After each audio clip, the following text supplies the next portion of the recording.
हाल ही में एक बहुत ही बड़ा अटैक करा था यूक्रेन ने रशिया के ऊपर, जहां पे रशिया की जो कैपिटल है मॉस्को, उसके ऊपर भी मिसाइल गिराई थी यूक्रेन ने। और इस अटैक के बाद बहुत ही बड़ा और बहुत ही खतरनाक अटैक करा है रशिया ने यूक्रेन के ऊपर, और जो मरने वालों का आंकड़ा है वो लगातार बढ़ता ही जा रहा है। और इतना बड़ा, इतना ज्यादा तबाही वाला अटैक करेगा रशिया यूक्रेन के ऊपर, ये किसी को भी नहीं पता था। और रशिया ने ये भी धमकी दी थी कि अगर हमारी कैपिटल के ऊपर कोई भी अटैक करा जाता है तो हम न्यूक्लियर अटैक भी कर सकते हैं यूक्रेन के ऊपर। और रशिया ने स्पेसिफिकली दो चीज बहुत ज्यादा टारगेट करी है, एक तो हॉस्पिटल और एक मिलिट्री ट्रेनिंग सेंटर। उसमें यह बताया गया है कि 51 लोग तो डायरेक्टली डेथ हो गई उनकी, और कम से कम 200 से ज्यादा ऐसे लोग हैं जो ब्रूटली इंजर्ड हुए हैं। और जो ये मिलिट्री ट्रेनिंग सेंटर है, ये कोई छोटा मोटा नहीं बल्कि बहुत ही बड़ा ट्रेनिंग सेंटर है यूक्रेन का, क्योंकि तो यूक्रेन के पोल्टावा के अंदर स्थित है। और सबसे पहले जो यूक्रेन के प्रधानमंत्री है ज़ेलेंस्की, उन्होंने ये पोस्ट करके बताया था ट्विटर के ऊपर कि 41 लोग की डेथ हुई है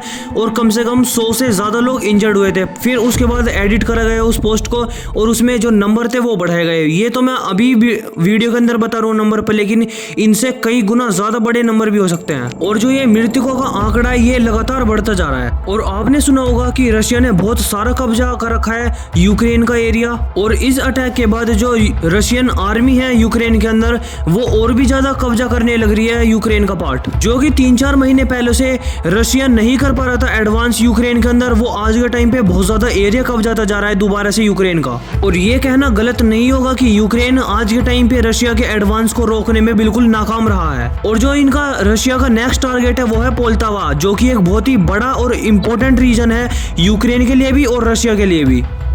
और आप यकीन मानिए अगर इस एरिया के ऊपर रशिया कब्जा कर लेता है तो यूक्रेन का जो ईस्ट वाला पार्ट होगा वो कम्प्लीटली रशिया के हाथ में आ जाएगा। और अगर पोल्टावा के बाद रशिया और भी एरिया कब्जाने की सोचता है तो उसके बाद तो उनकी कैपिटल आ जाएगी।